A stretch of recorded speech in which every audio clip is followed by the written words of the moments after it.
Então é isso aí, pessoal. Muito obrigado até aqui. A gente vai encerrando. Não, é brincadeira. Pessoal, muito bom dia. Mais uma vez, estamos dando a cara aqui. Eu e meu velho companheiro aqui. Companheiro não dá, né, Mohamed? Meu Companheiro velho... não. Já falaram que o nosso podcast é Companheiro do PT e não. ainda vem com essa, né? Não. Eu e Vamos meu tirar esse velho... vermelho aqui, ó.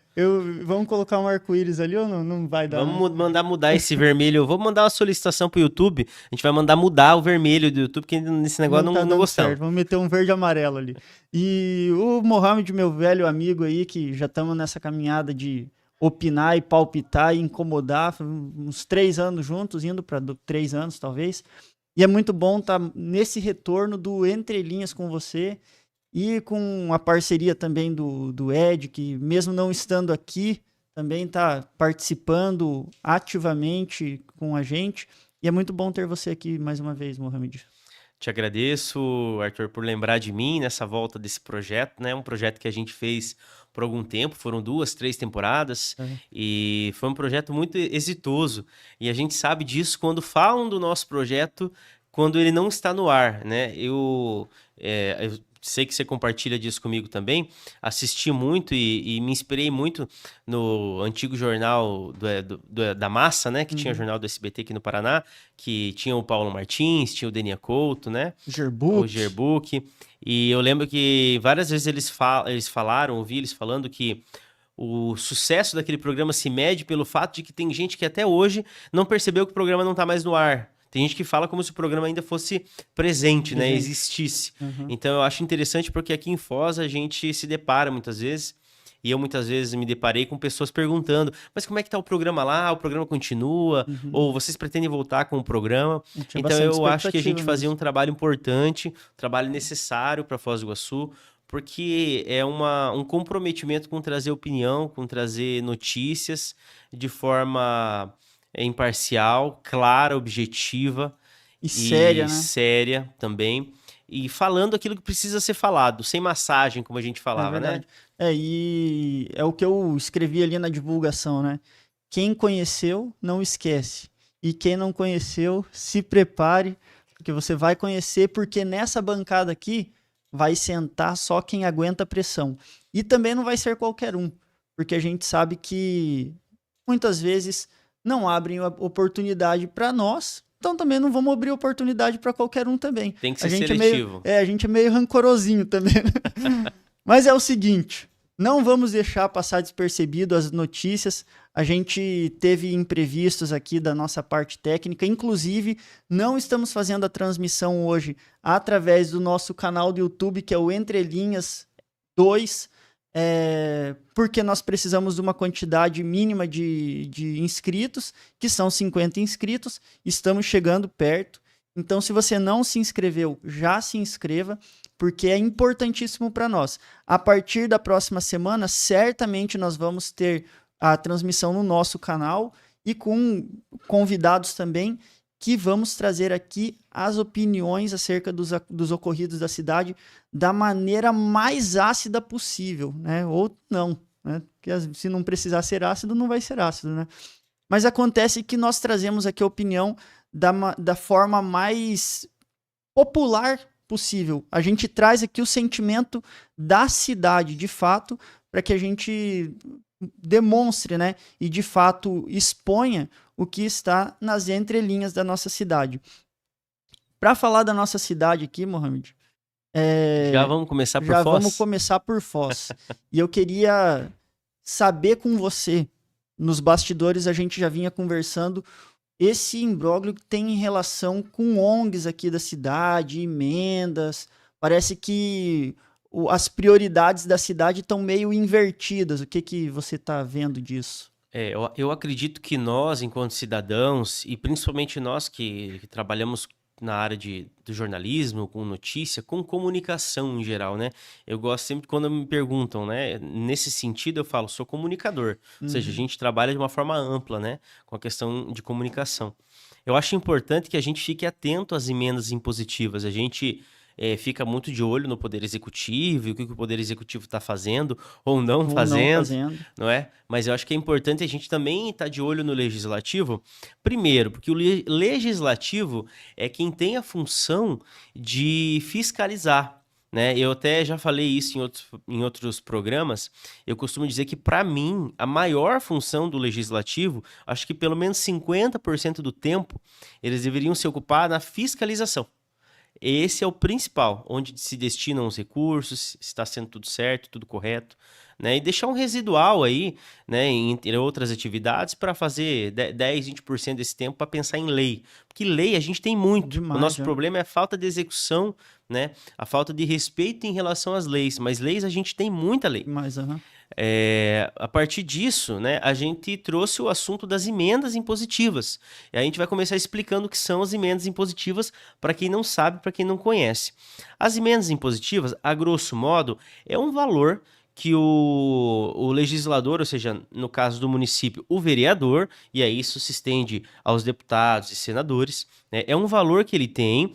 E que é de destinação, de execução obrigatória por parte do chefe do executivo do poder a que ele está ligado, ou seja, o vereador está ligado no sentido de chefe do executivo ao prefeito.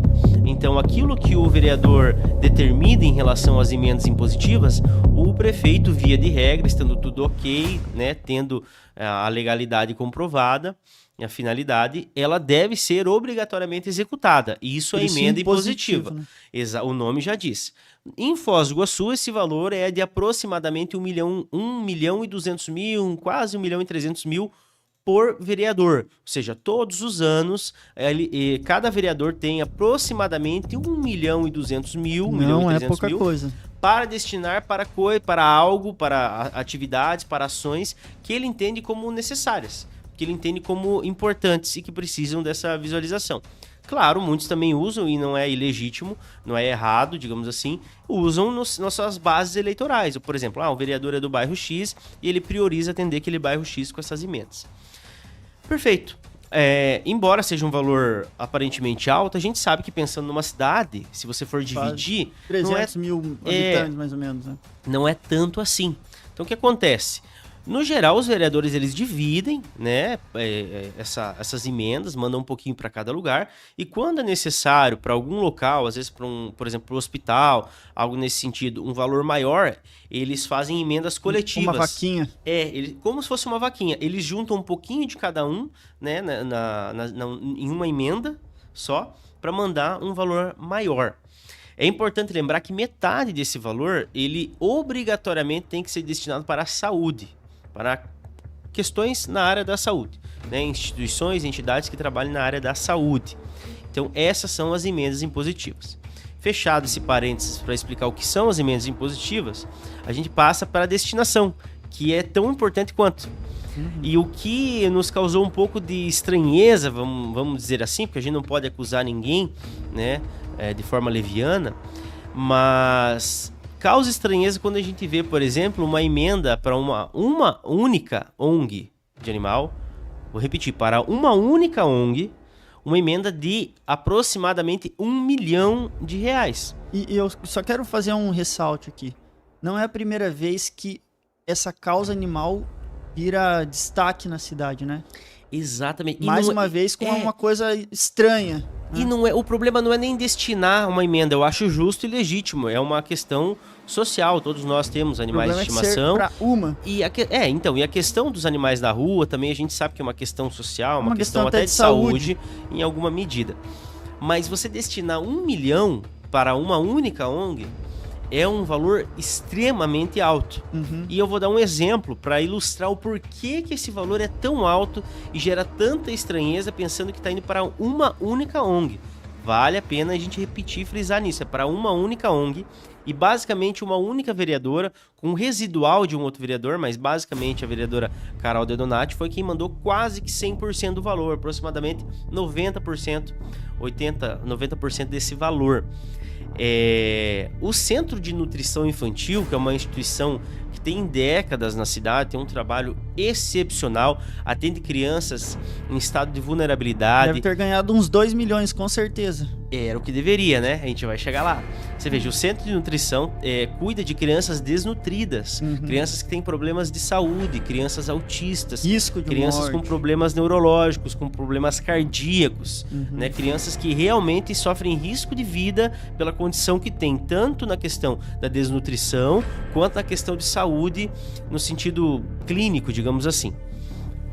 No ano anterior, o centro de nutrição recebeu pouco mais de 450 mil reais. Um valor vultuoso para uma única emenda, 450 mil. Aí você compara para tratar crianças. Você compara com uma emenda de mais de 1 milhão para uma ONG de pet. Animais. Só que nesse ano... É bom destacar que isso não significa que você ou eu somos contra os bichinhos. Não, eu acho que tem que ter E não tô nem destinação. falando isso por uma questão politicamente correta. Porque eu critico um monte de coisa, ser pai de pet, mas eu não nasci pra essas coisas. Sim. Mas eu acho que os bichos precisam de atenção também. Com certeza. Justamente por causa da questão de saúde pública também, que a gente já falou aqui. Agora, é estranho ter essa desproporcionalidade, né? Qual passa a ser... Pra quem vê de fora... A gente olha e fala assim, qual é a prioridade dessa cidade? Qual é a prioridade? Essa é uma pergunta, porque aí a gente chega na emenda que foi enviada para o centro de nutrição nesse ano, do ano passado para esse, no caso, né? Que é de menos de 200 mil. Eram 400, pouco mais de 450. Esse dinheiro é usado para pagar consultas de crianças que têm problemas clínicos de saúde gravíssimos. Eles dependem dessa verba em grande medida. E esse ano foi mandado menos da metade do que foi mandado do ano passado. Menos de 200 mil. E aí é que a gente tem um contraste. 200 mil para tratar crianças, né, com comorbidades graves, com doenças graves e com desnutrição. E 1 milhão para uma única ONG, né, que trata de pets, né?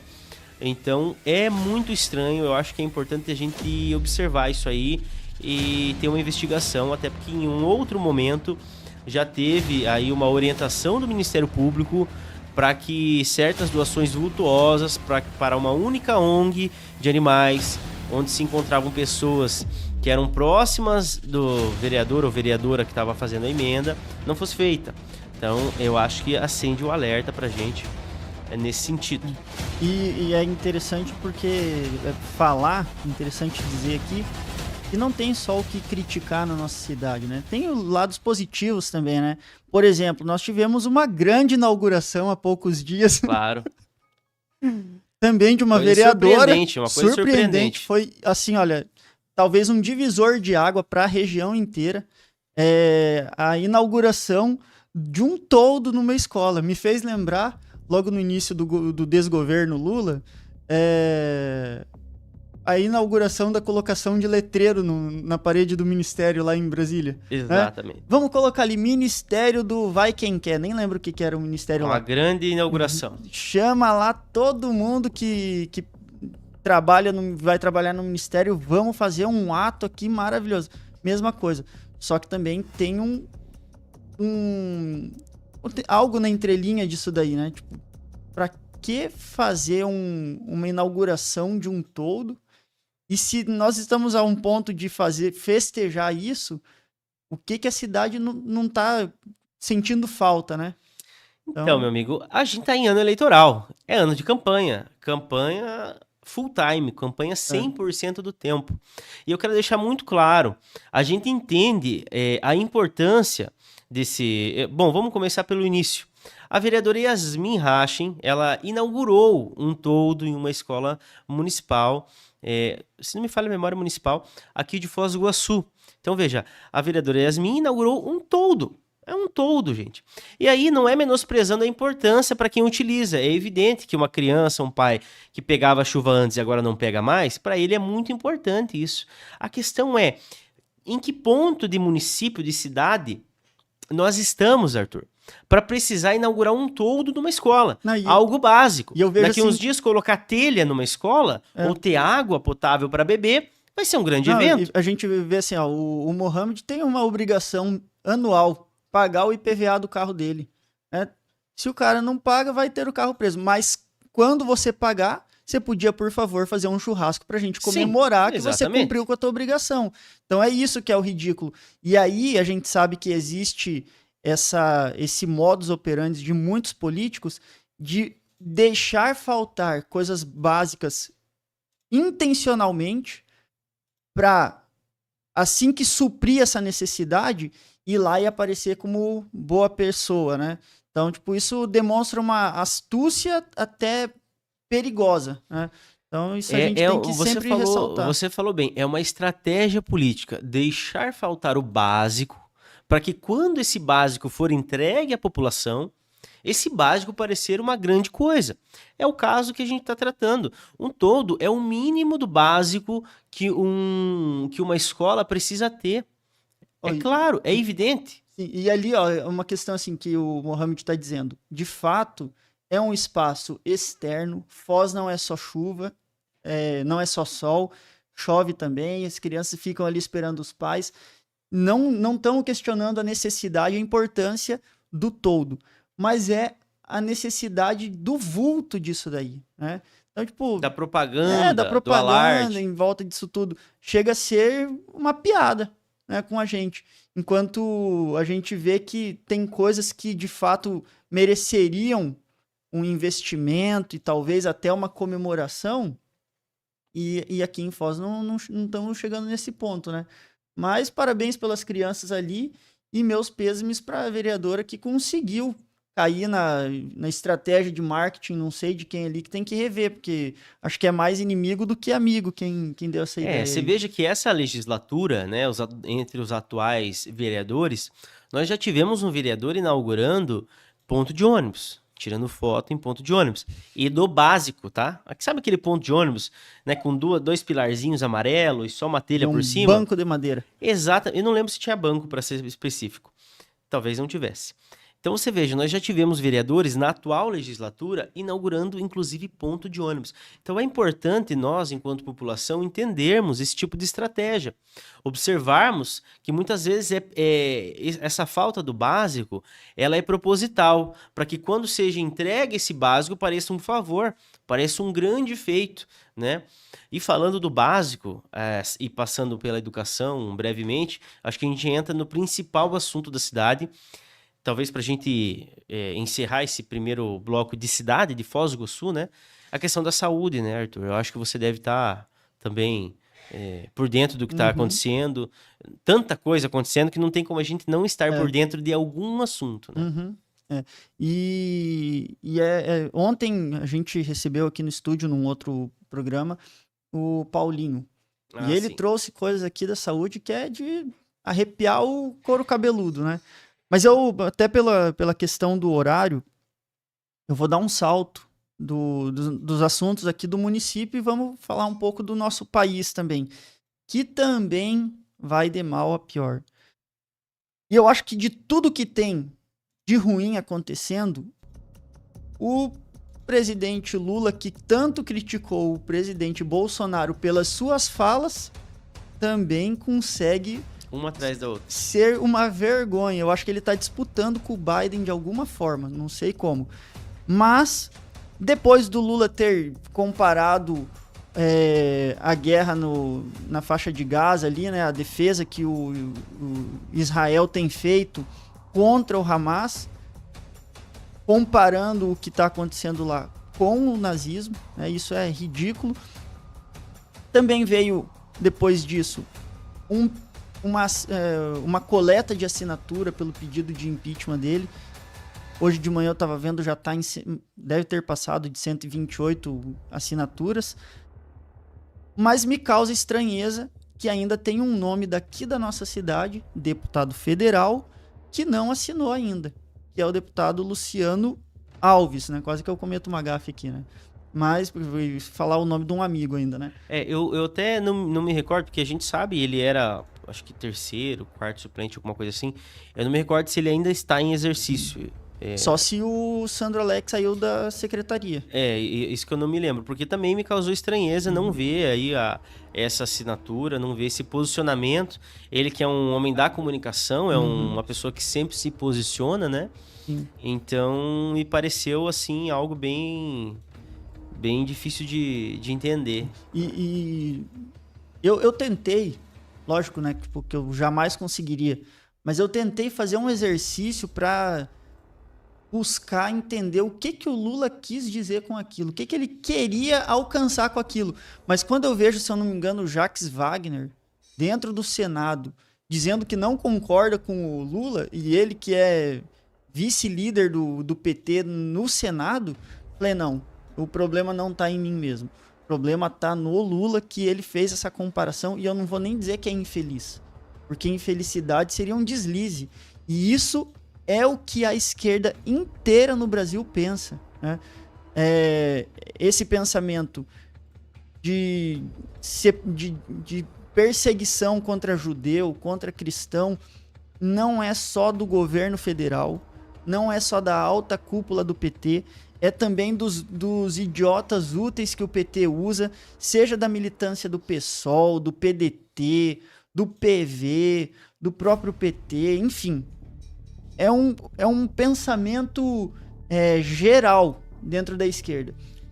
Então, lá, e ainda para ajudar, lembrei agora que o governo de Israel cobrou um pedido de desculpa do Lula, o que ele não fez, e ainda apresentou uma denúncia contra Israel lá no tribunal de Haia. Exatamente. Então, na verdade, o Lula vem fazendo uma série de falas assim desastrosas, né? Infeliz seria dizer pouco. São sempre falas assim péssimas. A gente percebe sim que o polimento que deram no Lula em 2002, aquele verniz, ele já passou, né? Ele já está falando de uma forma muito mais real de quem ele é.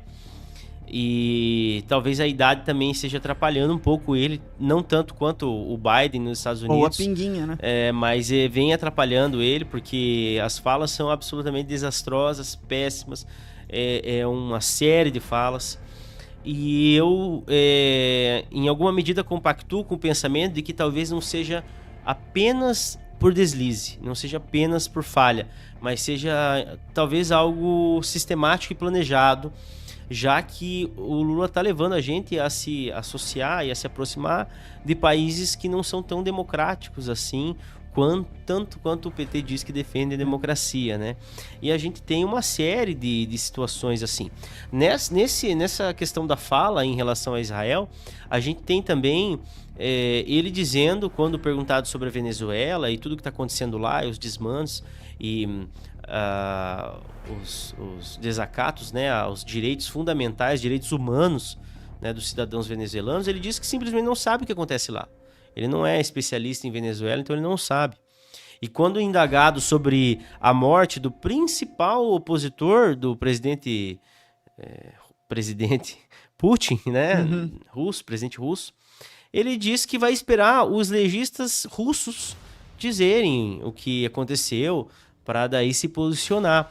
Sendo que a gente sabe que na Rússia todos os opositores, né, e qualquer um que entra em desacordo com o Putin simplesmente morre, caindo sem querer de alguma sacada. Aqui no Brasil ainda os opositores só são perseguidos e presos por enquanto. Então, assim, todo mundo sabe, qualquer pessoa sabe que o que acontece na Rússia é queima de arquivo com oposição. Isso é fato.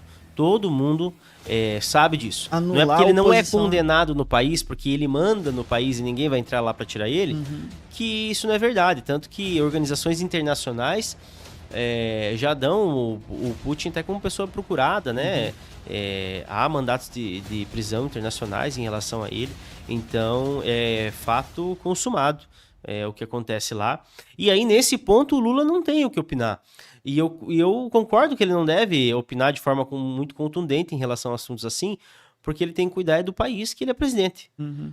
Só que em relação a Israel ele não pensa da mesma forma e ele faz ponderações absolutamente inapropriadas, ignorantes, sem conhecimento do assunto. O duro é que assim, o que faz ele abrir aquela boca dele é aquela expectativa que criaram, aquela alavancagem que fizeram no nome dele como se fosse indicado pro Nobel da Paz, tal. Então hoje é visto como um pacifista, tal. Então talvez fiquem esperando que ele diga alguma coisa para ver se vai apaziguar alguma coisa. Mas é o que você disse. O verniz já caiu. Então, daqui para frente a gente consegue perceber, daqui para frente não, de tempos atrás em diante, nós começamos a perceber que o Lulinha Paz e Amor já não existe mais. Né? Quem estava em volta dele cuidando dessa caricatura já não está mais, talvez, tão perto.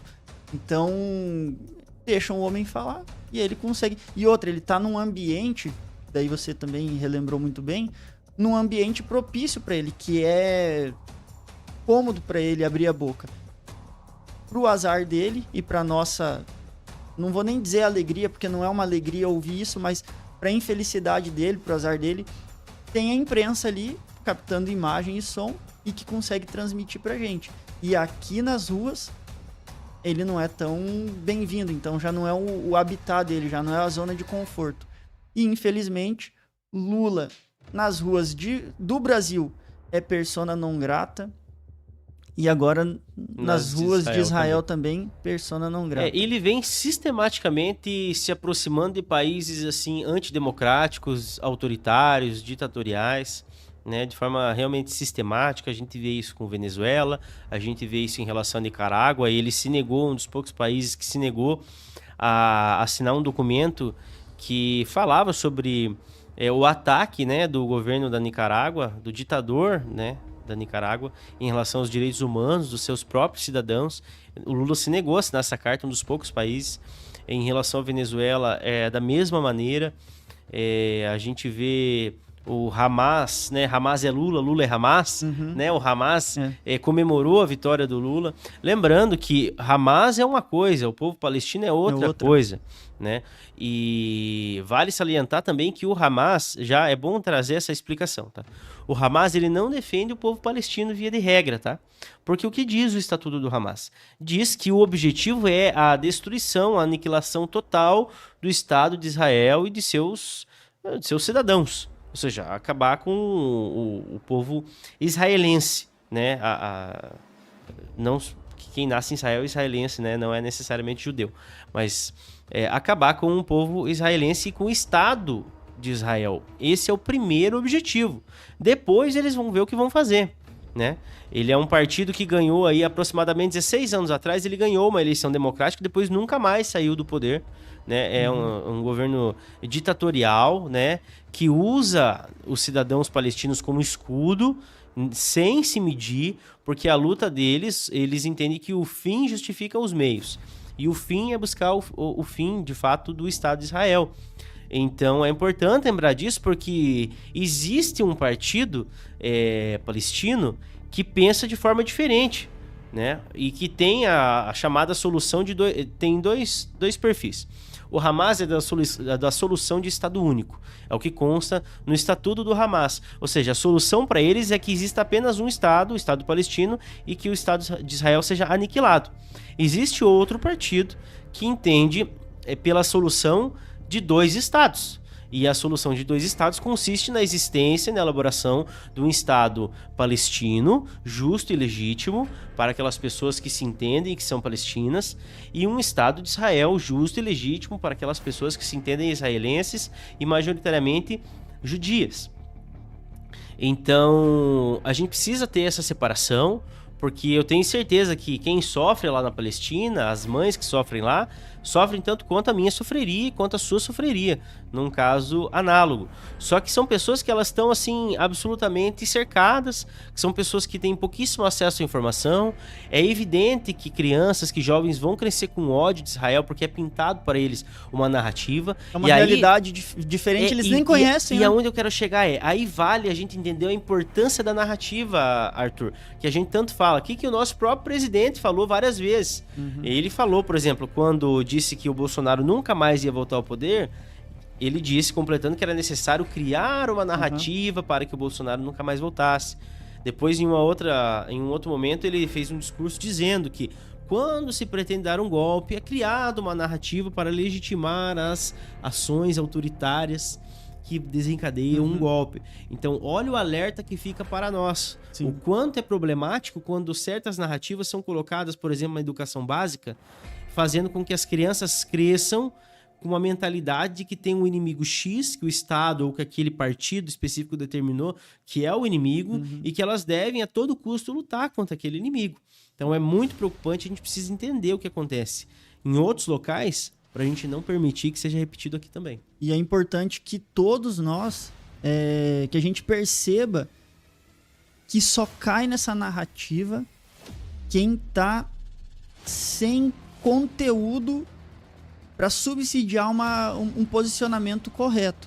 Então é necessário que você vá atrás de informação, que não necessariamente significa formação, mas vá atrás de conhecimento, seja sóbrio, não vai dar uma de doido querendo, já que a maioria tá dizendo X coisa, eu vou na onda também, porque nem sempre a opinião da massa é a correta. E para você não cair nessa narrativa geral que a gente está dizendo aqui, é preciso que você conheça, que você saiba, aprenda, para você não virar presa fácil. Só para fazer um destaque aqui, a gente já ir para a finaleira, eu entrei aqui no site da Câmara e ainda consta o deputado Luciano Alves como suplente em exercício. Não sei se capta aqui, Rodolfo. Enfim, depois eu mando o link.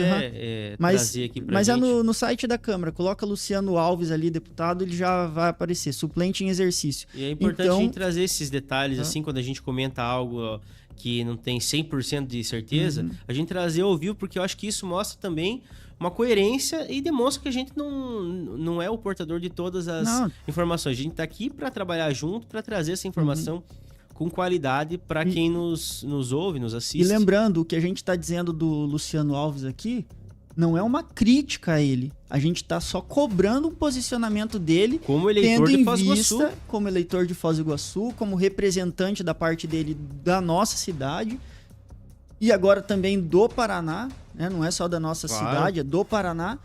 E lembrando que ele caminhou em toda a região aqui com uma bandeira, né? Dizendo representar uma ala da sociedade. E nós aqui, como entes desse segmento, a gente tem que cobrar de pessoas que são contra a corrupção, de pessoas que são contra a exposição do Brasil no ambiente, no cenário internacional. Então, nós estamos cobrando aqui. Mohamed, vamos partindo para a finaleira, não sei se quer finalizar. Inclusive, esse assunto que a gente trouxe sobre a questão de Israel é um assunto muito extenso, daria um programa inteiro para a gente falar só sobre isso, porque existem erros de ambas as partes, ali historicamente falando, de Israel, dos governos palestinos, provisórios, enfim, de outros países ao redor também, em alguns ataques. Então é um assunto muito extenso que a gente precisa ter cuidado e estudar para poder comentar, que não é fácil, demanda de estudo. Você acompanhar aquela pessoa lá no Instagram que coloca um conteúdo superficial não vai te dar subsídio suficiente para poder responder esse tipo de questão, porque é difícil, mesmo a gente que estuda o tema tem dificuldade igual. Mas eu queria trazer também um assunto que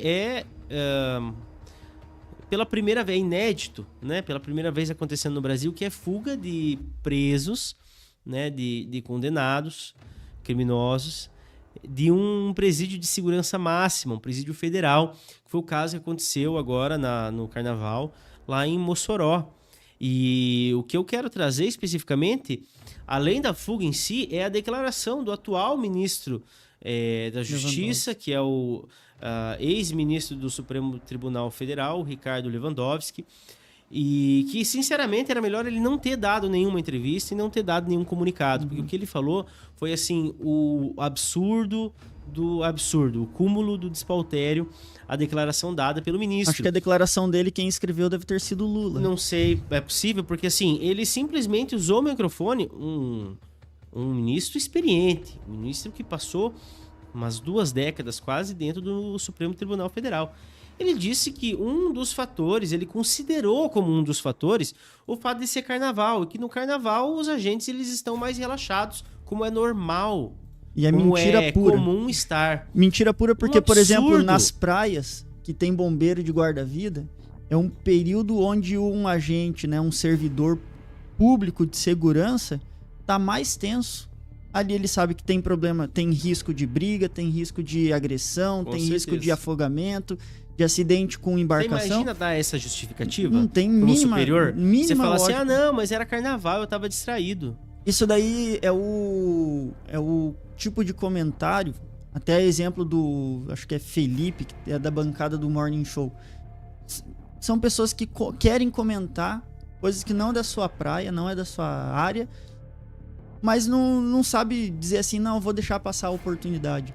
Então é melhor, quando não tiver o que falar, uma justificativa plausível... Não falar nada, falar que vai ser investigado, né? Exatamente. Que vão buscar os motivos do que aconteceu, punir eventuais culpados.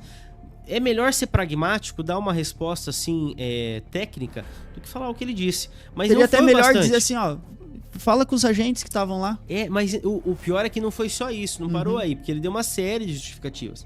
Outra justificativa que ele deu é que está tendo uma reforma lá no prédio e que é possível que tenha ficado algumas ferramentas no caminho, dentro do prédio, acessível aos presos, e que eles devem ter pego alguma dessas ferramentas. E ele falou essas duas questões com um ar de normalidade, como se fosse normal num presídio de segurança máxima. O nome já diz, segurança máxima. Você tem que estar 25 horas das 24 em alerta total, absolutamente total. Como se fosse normal imaginar que uma chave de fenda, um serrote ou qualquer coisa do tipo pudesse estar assim, né, na vista de um preso e de fácil acesso, né? E aí depois ele comentou também que havia um erro na construção, porque onde eles fugiram, que foi pela luminária, era um simples trabalho de alvenaria, não era um concreto mais forte e que impedisse a passagem dos presos. Ou seja, como você constrói um presídio de segurança máxima sem ter os cuidados mínimos necessários de fazer uma fundação e uma laje em concreto. Então, assim, são justificativas assim que não coadunam com a realidade, não fazem sentido no plano da realidade, né? Não é aceitável. E isso mostra o nível que o nosso país está em segurança, Arthur. Ou seja, o nível que está em insegurança, falando melhor, né? Porque isso está virando Deixa comum. os presos pra cá e vamos nós pra dentro. A gente está vendo autoridades sobre o assunto falando com um ar de normalidade, como se fosse algo comum, presos de uma das maiores facções do Brasil e da América Latina, que é o Comando Vermelho, fugir de uma penitenciária de segurança máxima, como se fosse algo normal, como se fosse algo corriqueiro, como se fosse algo que a gente conversasse enquanto toma um café. É verdade. Pessoal, eu vou encerrar, porque a gente tem, o Rodolfo, por exemplo, tem os compromissos dele, eu também, você já vai pro ar de novo, né?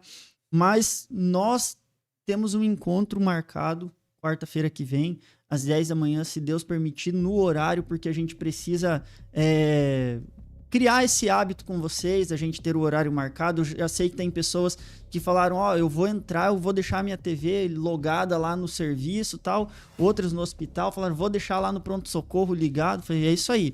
Como sei também que tem gente aí que se inscreveu à base de ameaça, né, Rodolfo? Rodolfo falou, você se inscreve. O cara, não, tem que ver quanto que vai me pagar, não. Eu sei onde você mora e você quer se inscrever um coquetel molotov surpresa. Misterioso, né?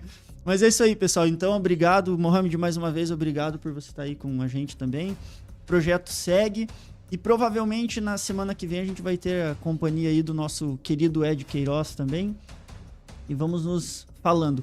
Não se esqueça, tá saindo barulho aqui, não se esqueça de se inscrever no nosso canal no youtube.com/entrelinhas2. Compartilhe. Siga também o Mohamed no Instagram, que é mohamed.ortiz, né?